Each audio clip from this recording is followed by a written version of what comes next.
The movie begins in 1950, high above the Balkan Mountains. A man named Anatol, who sells weapons, is flying in his private plane. Suddenly, he hears a strange noise. When he turns around, his assistant explodes, blowing a hole in the side of the plane. The plane starts to fall, so Anatol runs to the cockpit and gives the pilot some instructions. But when one of the engines catches fire, the pilot panics. He yells at Anatol, saying he warned him not to fly today. He threatens to report him if they survive. Anatol responds by firing the pilot on the spot and ejecting his seat. Then, Anatol takes control of the plane. Soon after, the plane crashes into a cornfield. News outlets report that Anatol is dead. His soul appears in the afterlife, sitting beside his grandmother, who doesn't even recognize him. A heavenly court argues over whether he should go to heaven. Suddenly, Anatol wakes up in the wreckage. He's badly hurt, but still alive. He walks through the cornfield and stumbles into a live TV interview with the pilot. Now the whole world knows Anatol survived, and the newspapers must change their headlines. Back at his mansion, a team of nurses takes care of him. Meanwhile, a secret group led by a man named Excalibur talks about Anatol. He's wanted for crimes like tax evasion, bribery, and cheating people. They all agree it's time to bring him down. When Anatol feels better, he meets with his daughter Liesel, who is now a nun. He tells her she will inherit everything he owns, not his 9 biological sons. Anatol has always ignored his own kids and instead adopted orphan boys, who are now watching quietly from the balcony. Liesel hasn't seen her father in 6 years, so she's suspicious of his sudden decision. Anatol explains that if his enemies succeed in killing him, he wants her to avenge him. He then shows her a set of mysterious boxes, his latest and most important project, called the Phoenician scheme. Liesel interrupts his explanation to ask about her mother, having heard rumors that Anatol killed her. Some even say he murdered all his wives. Anatol denies everything and claims he never killed anyone. He insists he truly cared for Liesel's mother. But this doesn't explain why he left Liesel at a convent when she was only 5. Ignoring her concerns, Anatol continues explaining what's inside the boxes. Plans for a dam, a canal, a tunnel, a massive labor force, and deals with powerful barons in shipping, mining, and railroads. He also has agreements with titans in banking, real estate, and the black market. His goal is to take over industries in Phoenicia using slave labor. Suddenly, one of the boys shoots a flaming arrow, which lands on a box. The butler quickly puts out the fire. Anatol leaves to deal with his unruly sons. Liesel then notices her father's new assistant Bjorn nearby, greeting her. When Anatol returns, Liesel asks what's inside the last box. He tells her it's the gap and says they'll talk about it later. He wants Liesel to leave the church and join his mission, but she remains hesitant. Later, they have lunch with Bjorn, and Anatol puts him through a polygraph test to check if he's an undercover spy. Over the next few days, Anatol continues unpacking his contraband, while Liesel examines the contents of the boxes. She's disturbed by how unethical and horrifying the plan is. But she also wonders if going along with it could help her use the fortune for good. Bjorn begins tutoring the boys, and Liesel notices that none of them are receiving real affection. One morning, Anatol tells Liesel that her mother didn't die by suicide as the official ruling claimed. He believes she was murdered, and suspects his half-brother Nubar. Though they hate each other, the brothers still do business together, and Nubar is involved in one of the box projects. Liesel decides to get close to her uncle to bring him to justice. She agrees to sign her father's deal and help him with the plan. Meanwhile, Excalibur gives a presentation about the bashable rivet, used in most construction projects. It normally sells 10 for a nickel, but he plans to raise the price sharply to sabotage Anatol's operations. In the middle of the night, Anatol hears about the market manipulation and rushes to wake up Liesel. They need to act fast. Prices for rivets and all construction materials are skyrocketing. Anatol realizes this is sabotage and announces they're leaving on his private jet. He hires 2 arsonists to burn down the house if they need to collect insurance. They begin a journey to visit every partner in the plan to renegotiate the deals. Excalibur tells his board that Anatol is on the move. He's also learned that multiple assassination attempts have left Anatol with severe head trauma. During the flight, Liesel notices they're carrying a strange box, and Anatol admits it contains hand grenades. When she asks if he's used them before, he refuses to answer. He then gives Bjorn another polygraph test and hands him a bag filled with cash. Liesel and Bjorn grow closer. He admits he doesn't believe in God and calls her lovely. Just before landing, Anatole casually mentions a bomb from the last time, which scares Liesel into praying. They arrive at a mountain where a tunnel is being built for a new railway. As they watch the project, Anatole tells Liesel that he never lost interest in her. In fact, his people have been spying on her and sending him reports about her life. Suddenly, assassins arrive on camels. Anatole tells the driver to get the grenades from the car, while Liesel reveals she has a knife. But the driver is immediately shot. Before the rest of them can be attacked, Prince Farouk and his bodyguard arrive and open fire, scaring the assassins away. Farouk compliments Liesel and says it's a shame she's a nun. He gives her a fancy knife as a gift. In return, Anatole gives him a grenade. Later, they explore the tunnel, which begins shaking. Liesel is worried because it's still under construction, but Anatole tells her not to worry. Both Farouk and Bjorn offer to hold her hand, but she turns them down. At the end of the tunnel, they find a group of workers and the financier brothers, Leland and Reagan. They're angry because Anatole has changed their contract to increase their financial contribution to the project. After an argument that leads nowhere, Anatole proposes to settle the dispute with a basketball game. The brothers will play against Anatole and Farouk, who has never played before. While they wait, Bjorn convinces Liesel to try alcohol for the first time and uses the moment to continue flirting with her.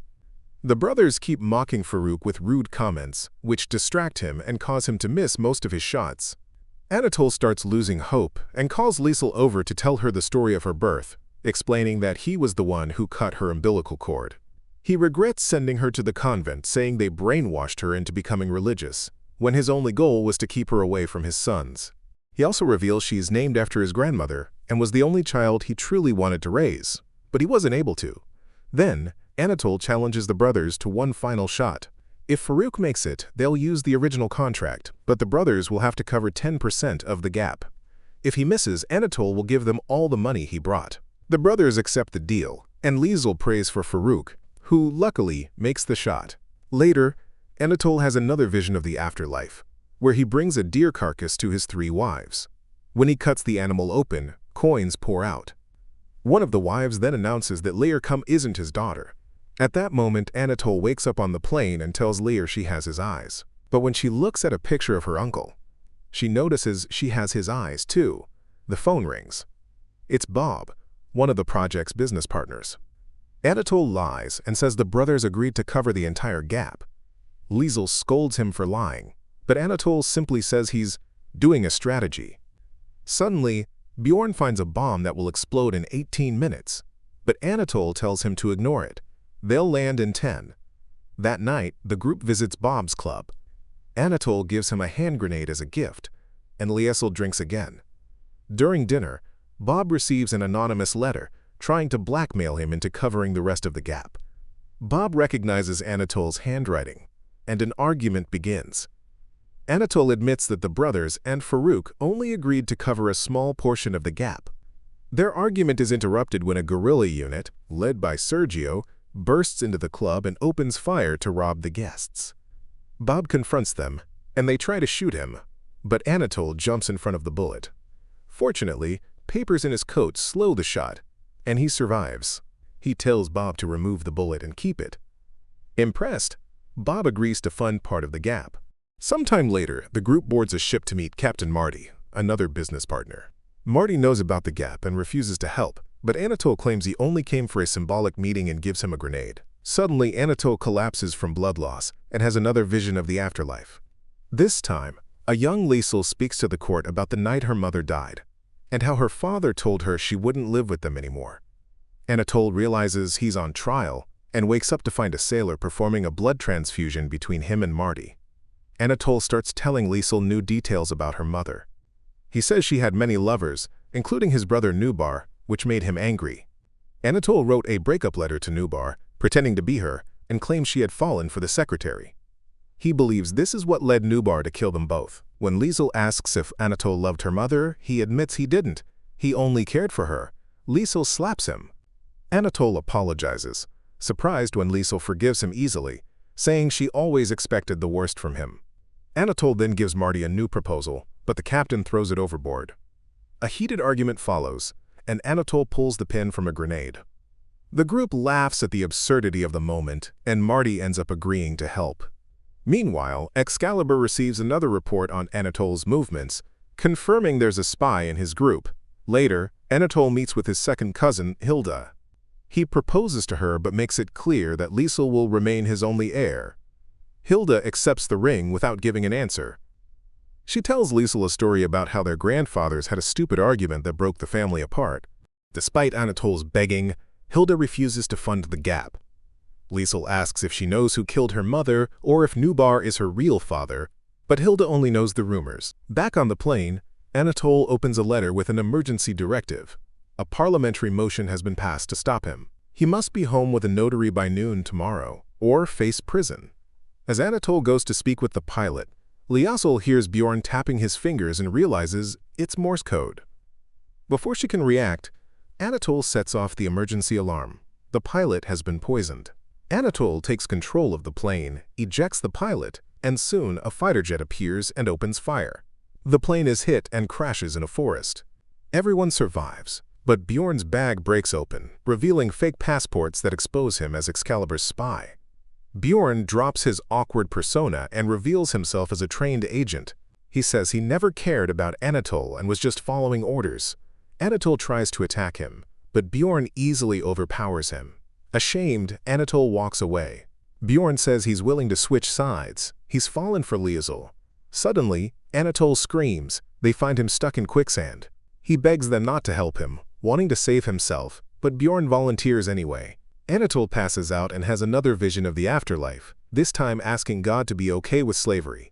When he wakes up, he realizes Bjorn saved him. He wonders how Bjorn passed the polygraph test.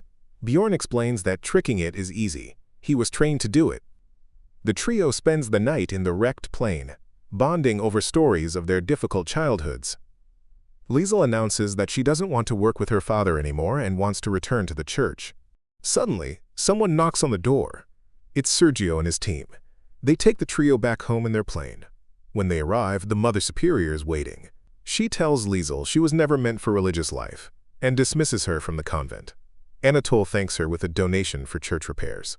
He tells her about his visions and wonders if he should be baptized for a better afterlife. Then, he takes Liesel to a safe and makes her retrieve a box left by his father's notary. Anatole never opened it, and Liesel promises to do so later. During dinner, Anatole explains that the final investor meeting for the Phoenician scheme will be held at the Desert Palace Hotel, and he needs a new plan. He marries Hilda and gets baptized, hoping this, and baptizing his adopted sons, will convince the Pope to invest. He also has Bjorn introduce him to Excalibur and swears to his face that he won't let him win. Later, in the hotel elevator, Anatole, Liesel, Bjorn, and Sergio prepare for the meeting. Anatole recognizes the elevator operator as an assassin, but before anyone can react, the man takes poison and dies. Before going into the meeting room, Anatole asks Liesel if he can adopt her even if she's not his daughter. She says yes. Inside, they finally confront Nubar. He refuses Anatole's grenade gift. He already has one. Nubar says Liesel's mother did have an affair with the secretary, and that he is probably Liesel's real father, but he denies killing her. The brothers argue. Anatole uses the polygraph to prove he didn't kill any of his wives. Liesel opens the box from the safe. Inside are photos, letters, poison gas capsules, her grandfather's ashes, and a key. Nubar suddenly says he's quitting the project and only came out of curiosity. In the elevator, Anatole tells Liesel and Bjorn he's giving up the rest of his money to cover the gap, and will pay the workers too. Liesel is proud. She doesn't need a fortune. At the meeting, Anatole shares his big decision. Excalibur is secretly listening through a hidden microphone. The investors sign the papers, and Anatole shows them a small model of the project. But just then, a servant interrupts. Nubar wants to talk to him. In another room, Nubar says he's changed his mind and wants to do it himself. At first, Anatole thinks he's talking about the business deal, but then Nubar suddenly attacks and tries to choke him. They fight, rolling down the stairs and grabbing anything they can to use as weapons. Nubar throws a gas capsule at Anatole, but it just bounces off his head. Anatole catches it and throws it back before running away. Back in the meeting room, Nubar shows up again, this time on the project model. He's about to throw a grenade. Anatole begs him to stop. Nubar suddenly remembers his family and decides to use the grenade on himself, destroying the model too. In one last vision of the afterlife, Anatole and Liemsul gently place the ashes back in the safe. Later, Anatole lives a simple life with Liesel and all the boys, who now finally get real family love. Bjorn quits Excalibur and becomes a schoolteacher. Hilda cancels the marriage and opens her own camp. Anatole starts a restaurant, and Liesel works there as a waitress. When Hilda returns the ring, Bjorn uses it to propose to Liesel.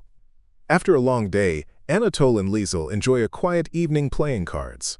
Liesel hopes the Phoenician scheme can still give people honest jobs. Thanks for watching. Don't forget to subscribe. See you in the next video.